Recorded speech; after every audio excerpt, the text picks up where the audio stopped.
இன்றைய விழாவிற்கு சிறப்புரையாற்ற வந்திருக்கும் டாக்டர் சுப்பிரமணியம் சுவாமி அவர்களுக்கு அழகிய ஸ்ரீங்க சுவாமிகள் தமது திருக்கரங்களால் ஆசிகளை வழங்கி பெருமை சேர்க்க இருக்கிறார்கள்.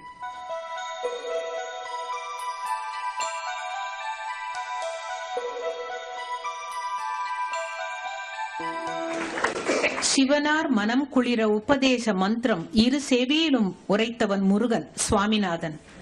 மகா சுவாமிகளின் பூர்வாசிரம பெயர் அதுதான்.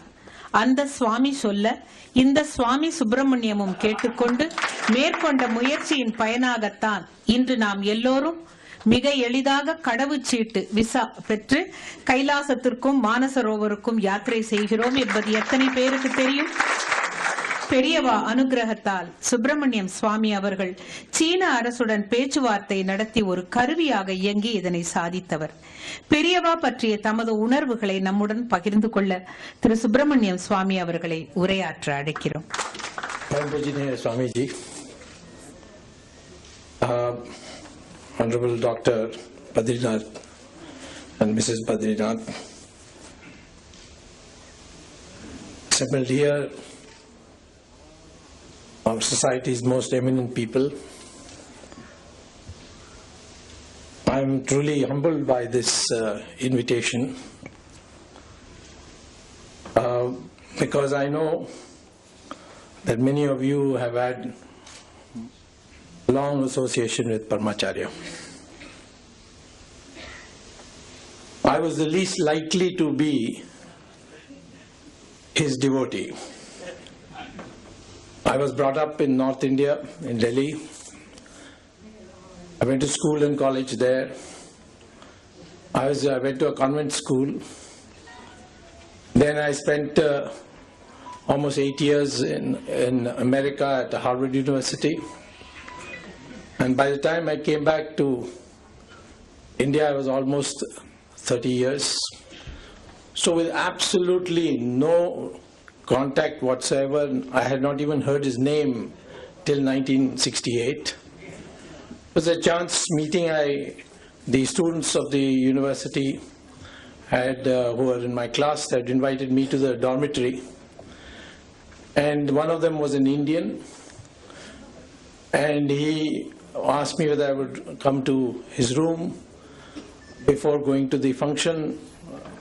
So I went to his room. On the television was a photograph where I saw a beaming face, and I said, "Who is he?" He said, "He's the Shankaracharya of Kanchi." But nothing more happened, but that image etched in my mind for some reason. And the next time I saw Paramacharya's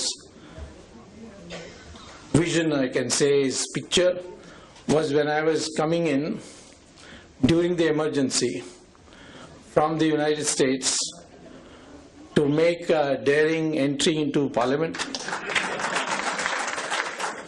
and then disappear again if I could. And at that time I was a proclaimed offender. My name had been sent to the Interpol on a watch out notice. There was a reward on my head. It was the highest reward of that time, more than any of the criminals. And the plane was coming to Delhi.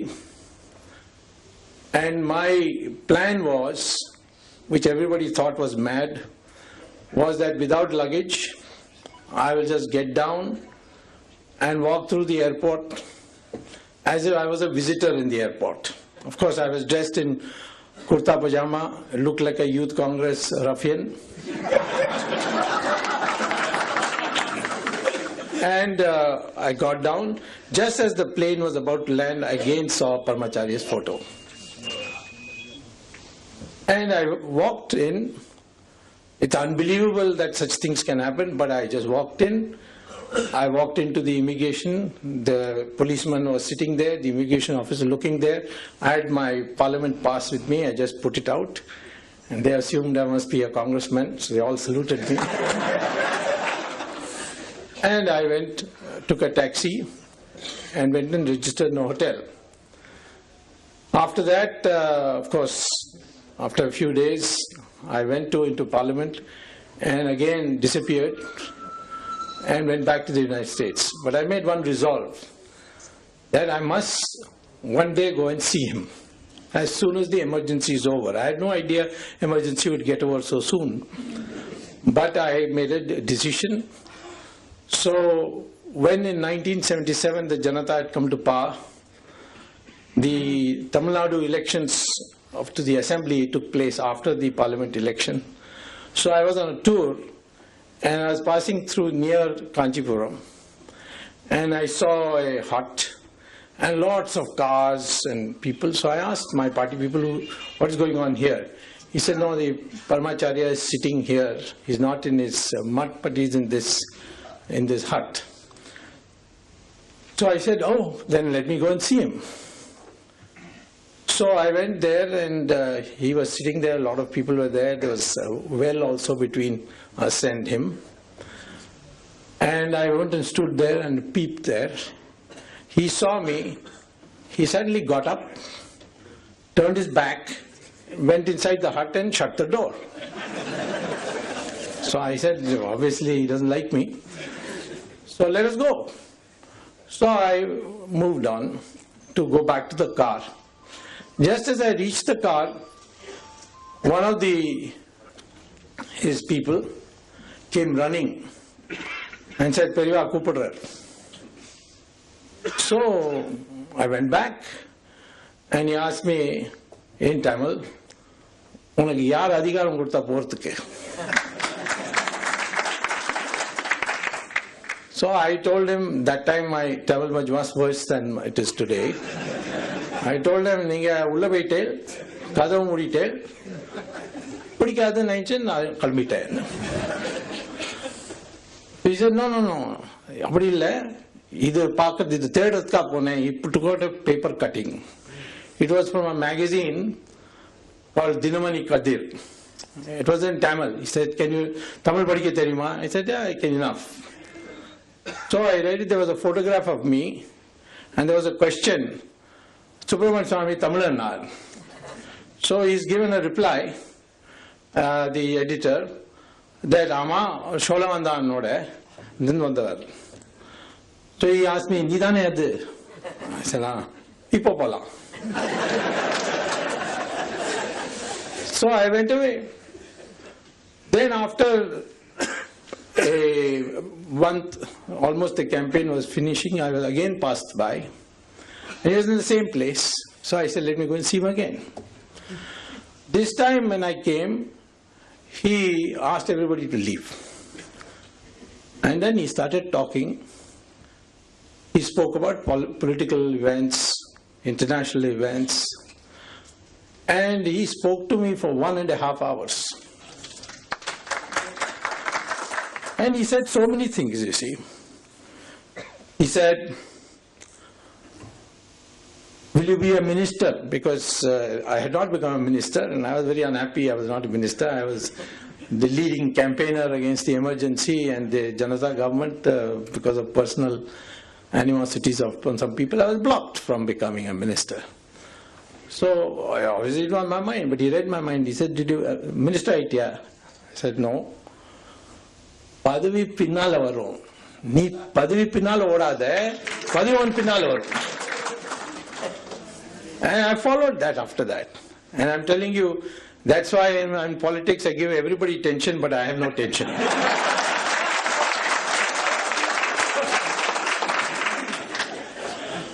Amongst the things he spoke to me about is, Arasiyalla ennatha maatnom, padavi illa.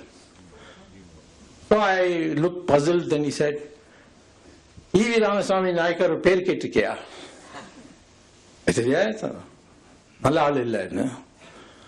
Illa, thaniya ellaroda moolayum maatittar avar. Ennatha maatittar. Appadithaan arasiyalvaadi irukkanum. தனியாக சுற்றி சுற்றப்பயணம் பண்ணி அவர் எல்லாரோட எண்ணத்தையும் மாற்றிட்டார். I said, but இந்த கோயிலெலாம் இடிக்கிறது இந்த இதெல்லாம் பண்ணுறதுன்னு ஈரோடில் ஒரு கோயில் இருக்கு தெரியுமா கேட்டார். அது அவரோட அப்பாவோட கோயில். அந்த கோயிலுக்கு வருஷம் வருஷம் ஃபர்ஸ்ட் ப்ரைஸ் கிடைக்கும். தெரியுமா? எனக்கு தெரியாது. அதை மேனேஜ் பண்றது இதே ஈவி ராமசாமி நாயக்கர். புரியல சரியா? புரியும் மெதுவா. ஆனா இதுதான் பண்ணோம். எந்த பொறுப்பு கிடைக்கிறதோ அவ அப்பா அவருக்கு அந்த பொறுப்பு கொடுத்தார். அந்த பொறுப்பை அவர் நியாயமா பண்ணி அந்த கோயில் வேற இடத்துல எல்லாம் கோயில எதிராக பேசுவார். ஆனா அங்க அவர் அதை பார்த்து அழகா வச்சு ஃபர்ஸ்ட் பிரைஸ் வருஷம் வாங்கினார். So here is I began to feel that here is a person who is not just an ordinary sadhu, he is some kind of, he's a seer who can see very far ahead, and he has such a broad mind. Then he started asking me, "Unakku endha naat pidikkum?" So I said I could understand, and he explained. I said, எனக்கு introduction America தான் இருக்கு. America இல்லை, உனக்கு Israel and China, இந்த ரெண்டு நாட்டோட நம்மளோட அவ நண்பரா இருந்தால் நாட்டுக்கு பாதுகாப்பு இருக்கும். அமெரிக்கா சரி, ஆனா இந்த ரெண்டு நாட்டு தான். Now those days China was, we didn't even have diplomatic relations with them. And Israel, nobody wanted to take the name of Israel. So China was easy because I had studied China and knew Chinese. So I went to speak to Moraji. And Moraji was the most anti-Chinese of all. So I said, Moraji bhai, I think we should open up our relations with China. China, they have got all our territory. And how can we have anything to do with them? Let them return the territory first. I said, but we have got to talk for that. He said, what do we talk to them about? They won't even care for us. So I said, see, Russia and China are having a quarrel. Let us tell the Chinese we are non-aligned. If Russia and China have a quarrel, then we will not help either. So he said, who is going to tell? I said, you send your foreign minister. He said, no, you go first. Because you know the language, you can go talk to them. So as his emissary, I went first time to China, the first Indian politician after 1962 to China. I was received very well. I explained that the Prime Minister has asked me to say that if you have any dispute, military dispute, we shall be non-aligned. But our Prime Minister is doubtful whether you will reciprocate. So they told me that we will reciprocate by a public statement. So their topmost leader, Deng Xiaoping, flew to Nepal, which had good relations, and made a public statement that we know now there's a new government of India, and it's an independent government, and we are ready to open talks with them, including on the disputed territory between our two countries. Till that time they used to say it is our territory. For the first time they said disputed. So Moraji asked me, what did you go and do? Some black magic there? I told, what could I tell him? I told them, Paramacharya told me open relations, and I did it. Of course, Moraji had great regard for him. So relations began to improve. One day, I remember somebody put the idea into my head that Kailash and Mansarovar is in Tibet. The doors are locked. The Chinese have closed it. So we must get it opened so that people can go. So I thought about it. And I spoke to Atal Bihari Vajpayee, who was the foreign minister at that time. He said, no, they are a communist country, it will just create bad blood. We're just opening up with them, can't raise these issues. Then there was a general secretary of the party called Madhu Limai. He said, no, don't bring all these communal matters into our relations. So I went to Paramacharya and said, asked him about Kailash. He said, yes. So I went on a trip And by then, the Janta had broken, fallen, elections had taken place, Mrs. Gandhi had come back. So at that time, I was invited to China by Deng Xiaoping for a visit.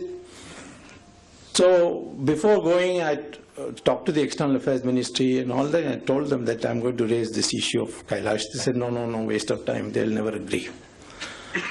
But Paramacharya said to raise it. So by then I'd become his blind follower. If he said do, I would do. So I went to China, I met Deng Xiaoping, and I said to him that you must open this route for our pilgrims. I told him about Kailash Mansarovar. Now he has never heard of Kailash Mansarovar. He said, where is it? I said, in Tibet. He's in Tibet. Then he asked his officials. Then they gave him the Chinese name for Kailash Mansarovar. So he said, see, you want this to be for pilgrims. I'm ready to open it, provided you go there first. I said, why should I go first? He said, then you will know how difficult it is to go. If you go, I'm ready. So, of course, he was saying it in a joking way, but he said, you go tell your Prime Minister, Mrs. Gandhi, that we are ready to open relations with India, we are ready to open Kailash Mansarovar also. But you must go first. By the time I came back, I met Narasimha Rao, who's always been my good friend. He was foreign minister. I told him, I said, they're ready to discuss this, their foreign minister is coming, please raise it. And their foreign minister came, discussion took place, and then Narasimha Rao asked me, what magic have you done to these Chinese? They say, in an official meeting, Mr. Swamy should go first to Kailash Mansarovar. So Mrs. Gandhi agreed. I led the first delegation of 20 people. Now, of course, so many people are going. Only thing the Chinese leaders told me is that only Hindus can go. We will not allow Christians and Muslims to come there. I told Mrs. Gandhi that, and she said, well, she smiled and she said, okay, that's what we will do. We will agree to that condition. Now, when I was to go, Indrajit Gupta was in the Communist Party, a great friend of mine. He had seen my wife in the library. She had come she's a lawyer, so she had come for seeing some parliamentary debates. He saw her and he said, your husband is going to go to Kailash. He'll be mad. He will fall on the way and die. What will you do? I don't know why he was trying to scare her. She came and asked me, why you want to go? You opened it, let the pilgrims go. I said, no, I will go because that's the condition. So I again went to Paramacharya. Before I went to Paramacharya, the dates fixed were such that it would be my birthday would come in between, and I had promised my two daughters, whom I had hardly seen in the emergency. I said that this birthday I'll be with you. And if I went on this trip, I could not go. So I went and told Paramacharya, it's going to be very difficult. Do you think I should go? Amma, pono. So I said, but my two daughters will be very disappointed. He said, just that much. So I went. It was terrific trekking. I had to walk. In those days, you didn't have anything. There was hardly any road. There were bushes. All the roadways were covered. I was the first after so many years. Anyway, I went there. And then on my return, it was, I crossed the border, India-Tibet border, around the 13th evening. And there's a helipad for the military and just after you cross it. It's called Lipu Lake. Just there it's called Kalapani actually, the exact place is where there's a Shiva temple also there on our side. So I spent the night there and I said, my God, what my daughters will think of me, because I had not told them I'll not be back. Now when I woke up in the morning, I got the military people who were controlling that Kalapani, they came and gave me a telex from Delhi. It was from the Minister of State for Defense, Mr. Shivraj Patil, who later became Home Minister, now is Governor, saying that the Prime Minister has authorized a helicopter to be sent to pick you up from Kalapani. So I landed on 14th evening and celebrated my birthday, which is 15th September, with my job. This was the power of Paramacharya.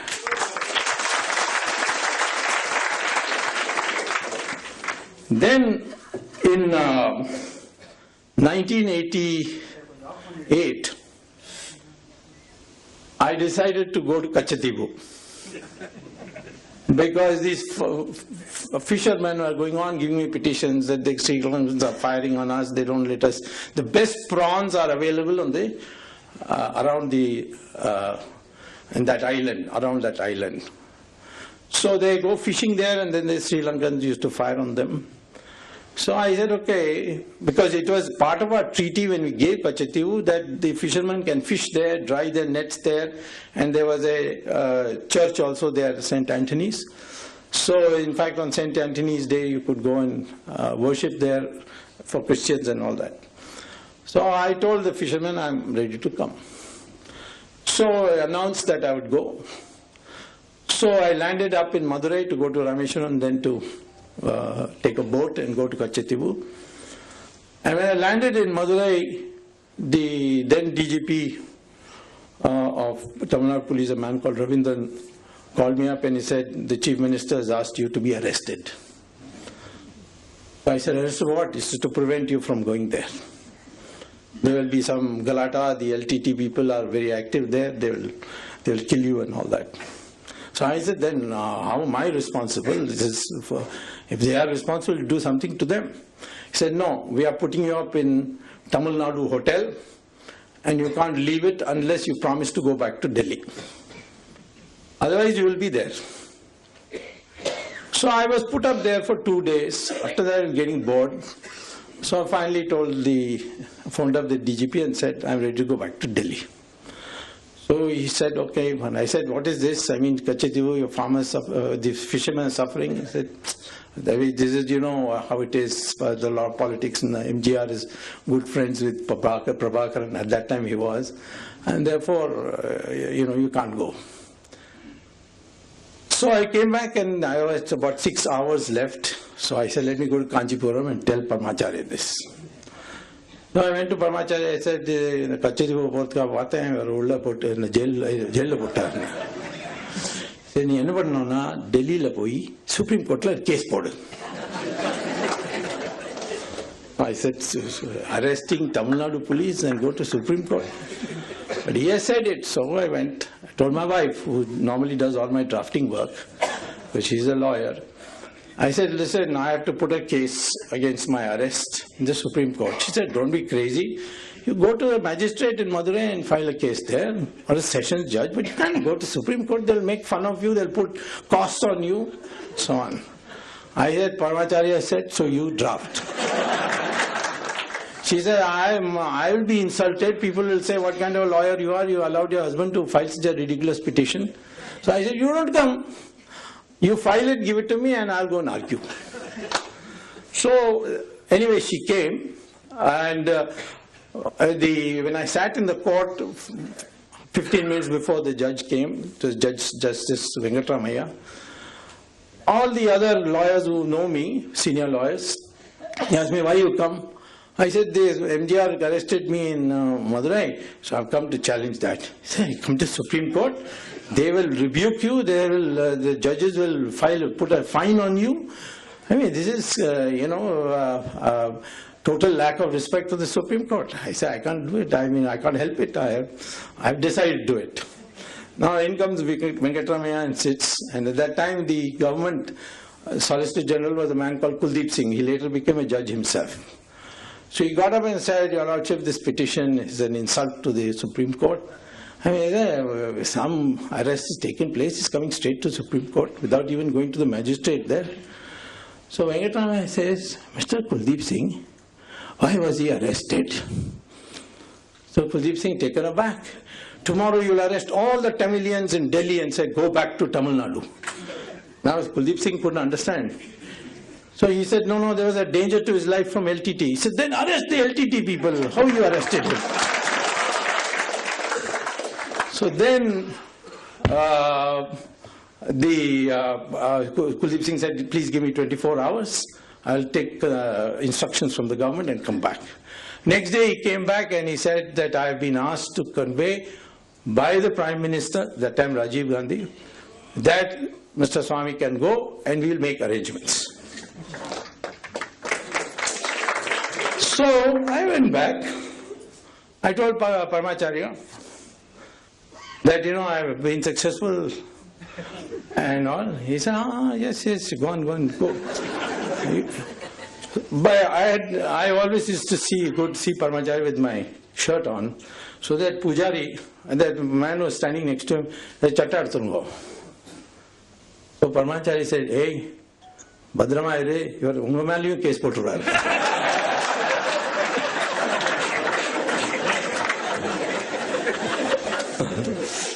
So I went, and in Rameshwaram, Air Force, Navy, battleships, all escorted me to Kachati. Now, who could imagine something like this? Now, one day, in 1990, I think, there was a big celebration in Kanchipuram, Paramacharya's birthday in May. And suddenly, I got a summons that I should come. So I went to Kanchipuram. And there, of course, I saw him, he didn't say anything. But then I was told by the people there that there's going to be a function where you and Rajiv Gandhi both will address the meeting. Now, naturally, Congressman, I was a great critic of the Congress. I knew Rajiv, but there was no friendship. I was surprised. So I went to that function later on, 2 days, 3 days later. Rajiv and I addressed the meeting. And as a consequence, we became extremely good friends. And obviously, Paramacharya had something in mind, because the VP Singh government was tottering and he wanted an alternative government. And that alternative government, with the help of Rajiv Gandhi, I got Chandrasekhar made Prime Minister and I myself became Minister. And the first economic reforms started, in fact, with Mr. Chandrasekhar's government, where I introduced it. Then Narasimha Rao became later. I became a member of his government, but not as a minister, because Narasimha Rao wanted me to join Congress. But Paramacharya didn't give me permission. Went away, went out. Went away, went out. So therefore, I got the chairmanship of a GATT commission with cabinet rank, so that I could attend cabinet meetings, and I was very close to Narasimha Rao. I could never imagine that I will have friendship with anybody from the Nehru family. But Paramacharya arranged that also. In 1992, I saw some IAS officials in Delhi told me that there's been an acid attack on an IAS officer and you must do something. So I flew to Madras and I inquired. It was Chandralekha. So I found out she was I didn't know her, but I found out that she was in Apollo Hospital. So I knew Dr. P.C. Reddy. So through him I went and saw her. Her face was completely out of shape, and raw meat and all was on her face. So I asked Chandralekha at that time, what can I do for you? She said, well, I can't spend the rest of my life with this kind of face. So if you can arrange for a treatment. So I asked Dr. P.C. Reddy, is there any hope? He said, no, she has got nitric acid. There's no hope. And I have consulted some experts in London. And they say, no, there's no hope. Nitric acid, no hope. Sulfuric acid, yes. So I don't know what to do, so I went to Paramacharya. I said, I met this lady, she's got this. I asked her, what would you like me to do? And she said, I want this treatment for my face. How am I going to do it? He said, next time you come here, you bring her also. But just now you go. Now that day I was having a dinner in Bombay. So I flew to Bombay, wondering how am I going to get a plastic surgeon? And they're all very expensive. How am I going to meet the fees of these people? They'll always run in crores. So anyway, thinking I went for the dinner. It was a big dinner of influential people who wanted to meet me. Sitting next to me was a doctor called Narendra Pandya. He is one of the top 3 plastic surgeons of the world. Sitting next to me, he said, Dr. Swamy, I have always wanted to meet you. I said, what do you do? He said, I am a plastic surgeon. So I said, really?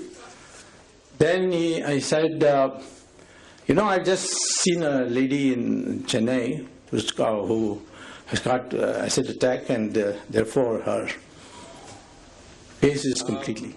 So Narendra Pandya, I told him about the case, and I said that British doctors have said that's not possible. It's nitric acid. He said, so what? I will do it. I said, but you will charge me very heavy fees. Where am I going to afford it? He said, yes, my fees are quite high. So I asked him, can you give me an idea how much it is? He said, every time Tadaleka comes here to the hospital, Jaslok hospital, you will have to give me 15 minutes of your time. That's my fees. I said, why? He said, I go all over the world. I'm hardly in India. Everywhere people ask me about what's going on in India. So I want to give you to give me 15 minutes digest of all the news that's going on in India. And that I know is very high fees because your time is so valuable. I said, you don't need anything more? He said, no, I don't need anything more. And today I can say, those of you who see Chandrelekha, from a distance you can't even tell she had an acid attack. And this man comes out of the blue, lands next to me in the dinner table, and he says, all the fees I want is you 15 minutes of what has happened in India, so that when I go abroad I can talk knowingly about what's going on in India. This was the magic of a divinity. If there was a person who walked on this earth, at least I don't expect that we'll see for many, many years anyone like him, Paramacharya, because his depth of knowledge on everything. I mean, I have over 17 years met him so often. Sometimes he would call me. He will tell the mutts to go locate me where I am. And I would come, leaving everything, and then he will see me, unditiya, acha ni popola. I could never understand why. But sometimes once I remember, those days I didn't have any security. So I was going in a car to Bangalore, and I was near Vellore, when my car tire punctured, and it was 11 o'clock at night. And there's nothing to be seen. That means I would have to spend the night there. Suddenly I see the mutt car arrives with a spare tire. So I asked them, how is it? So Paramacharya, Swamy, or tire puncture aayittu poi hanga. Now this had happened to me, and I'm not one of those blind believers. I came from a totally different background, but I have seen this happen. One day my friends told me that the Maha Periyava is going to create a library called Ghatikasthanam, and I should raise some money and give it to him.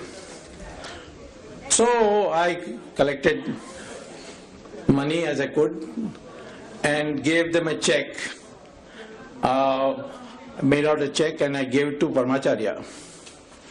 This Ghatikasthanam ka na unde collect panni kuduthirken. She looked at it Janata Party. I said, Janata Party, check. நீ கட்சி நடத்துறதுக்கு பிச்சை வாங்கி தானே பணத்தை சேர்க்கிற. So, of course, I don't take commissions, so I ask people to give me small amounts. பிச்சை வாங்கிட்டு நீ எதுக்காக வந்து கொடுக்குற? பிச்சை வாங்குறவர்களுக்கு அந்த பிச்சையிலேருந்து பணம் கொடுக்க கூடாது. இனிமே இப்பயும் டொனேஷன் கொடுக்க வேண்டாம். So after that, I have never given donations. I only ask people for giving me money. So it was a comprehensive. Today, many people ask me how you have got so much, how you are so fearless. I would say, perhaps if I had not met Paramacharya, I would be like anybody else. And in the darkest hour, I think of him, and some way opens up. So I would say that today, all of you are bhaktas of Paramacharya. It's a great privilege to be here with you. The last thing he told me, I remember, before he attained Samadhi, that the country is free, but it is not independent. Then I went through his thing. That was his message on 15th August 1947 also. It's there in his writings. He had said in a message to the nation on 15th August 1947, we have attained freedom, but we have to now attain independence. And I think today, the greatest contribution we can make to this country is to make it independent of all bondages. And that is the message. I feel totally, people ask me, how come you don't have any tension? Because I think of Paramacharya, he's taken my tension away. Whatever is to happen will happen. And this is the strength of Indian society. That all through history, whether it's the Vijayanagaram Empire, which had the Shingari Acharya, or whether it's Shivaji, who had Swami Ramdas, all have been guided by spiritual leaders. And one message of all of them has been, and Paramacharya told me many times, that a society can be stable and happy if there is a harmonization between material prosperity and spiritual advancement. If you have spiritual advancement but no material progress, then that also won't survive. But if you have material prosperity without spiritual advancement, it will lead to greed, and that society will be destroyed. Today, when we see richest of the richest people from America coming to our sadhus and sannyasis, you see them in Sri Sri Ravi Shankar's ashram or Swami Dayananda Saraswati's ashram, you see them all over.